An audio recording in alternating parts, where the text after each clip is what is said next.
The Denver Broncos are gearing up to do battle with the Carolina Panthers this Sunday. The Broncos are looking to right their wrongs from their obliteration at the hand of the Seahawks 2 years ago. They know that their championship window could very well close shut after this Sunday.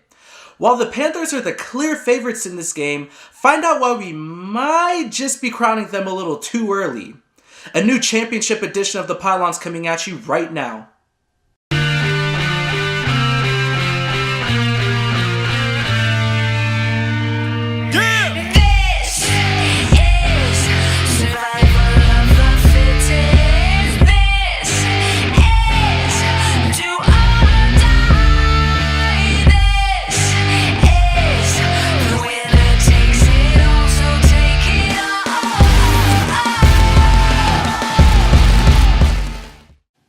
You're thinking it.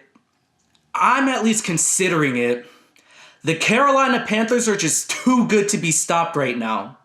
They're defeating teams in such dominating fashion, they have the swagger, and they've proven they're capable of showing up in the big moments. It seems like this is the Carolina Panthers' year. However, if any team is capable of at least stopping the bleeding, it's the Denver Broncos. While the Broncos haven't shown the propensity to just blow teams out of the water, they've proven that they're just as capable of showing up in the big moments. I cannot recall the last time a top-seeded team has been considered such an underdog, yet it doesn't seem to faze them one bit. In fact, they relish in the fact that no one believes in them. They don't want anyone to believe in them. I think one of the biggest things that's being overlooked is the fact that the Broncos have been flip-flopping at quarterback all year, yet they still ended up the #1 seed in the AFC. Most teams that have that kind of uncertainty at quarterback usually end up as the bottom feeders of the NFL.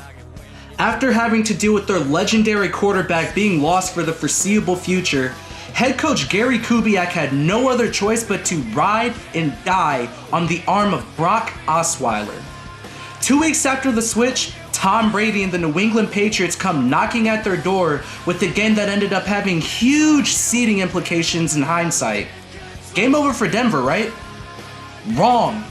Denver's defense stifles Tom Brady on the opening possession of overtime, and then CJ Anderson took care of the rest, and boom! Denver ends up having home field advantage throughout the playoffs. December 28th against an ultra-talented, yet facepalm-worthy, Cincinnati Bengals squad. Peyton is still hobbled and the Broncos lost to the Raiders a week prior. Things are about to fall apart for the Broncos, right? Wrong. Denver pulls out yet another overtime victory after capitalizing on a deadly and facepalm-worthy mistake by quarterback A.J. McCarron. Denver officially clinches a playoff berth. Week 17 against the Chargers, still fighting to officially secure the #1 seed and home field advantage. First half of the game, the team just looks absolutely flat and uninspired. It's looking like the AFC is gonna run through Foxborough, right? Wrong again. What does Gary Kubiak do? He throws a finally healthy Peyton Manning back into the lineup, which sparks not only the team, but more desperately important for Peyton Manning and his waning arm, the run game. Denver wins 27-20 and secures home field advantage throughout the playoffs. The point I'm trying to make is that the Broncos have been here many times during the season. They not only play the role of the underdog, but they live inside its doghouse. And what's been the key? What's kept this team afloat all year? Well, it's the defense. This Denver team has flip-flopped the mindset it had 2 years ago. Gone are the days of scoring 30 points per game while the defenders sit back and play finesse prevent defense. Say hello to the days of the headhunters on the defensive side of the ball dictating the success of the Broncos. To win Sunday, the Broncos are going to have to keep the Panthers' offense at bay. DeMarcus Ware and Von Miller better pay a visit to DJ Khaled before the game because they are the keys to the Broncos' success. These athletic edge rushers are going to have to get after Cam Newton and make sure he stays inside the pocket. If you take away his ability to scramble, Newton will look like an ordinary passer. Yeah, he did take steps forward in his overall play, but Newton still has scattershot accuracy at times.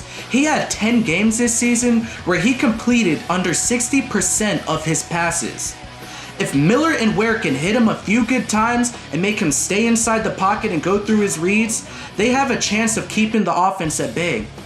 I don't believe that Corey Brown or Ted Ginn will make enough plays against the number 2 pass defense to have a major impact on the game.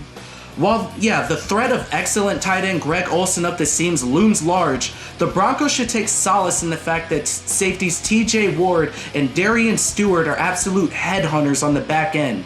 A few jarring, yet legal, hits on Olsen may make the Panthers think twice about sending him up the seam. It's time to talk about it. Peyton Williams Manning. The biggest question mark on the Broncos. You know how I feel about him. First and foremost, I'm willing to eat my words. The only person that Peyton Manning has made look silly this season is himself.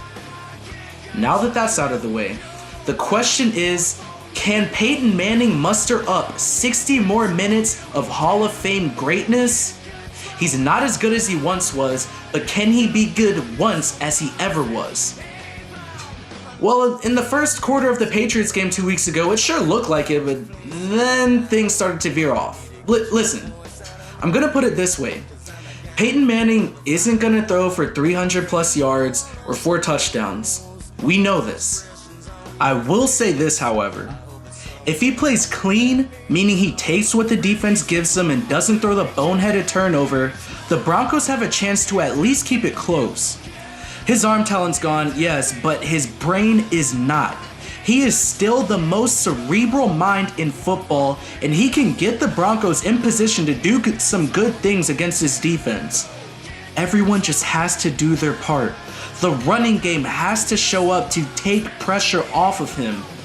He may not show it, but Manning is desperate for his second championship. If things start to look bleak, he may start pressing, and that's where the interceptions would come in. Do your job, CJ. Do your job, O-line. Do your job, DT. Do your job, Hillman. Everyone, do your job. The biggest story this week is this most likely being Peyton Manning's last rodeo. He's no longer able to carry the team on his back, so if the Broncos want him to ride off into the sunset, they're gonna have to give him a horse to ride on.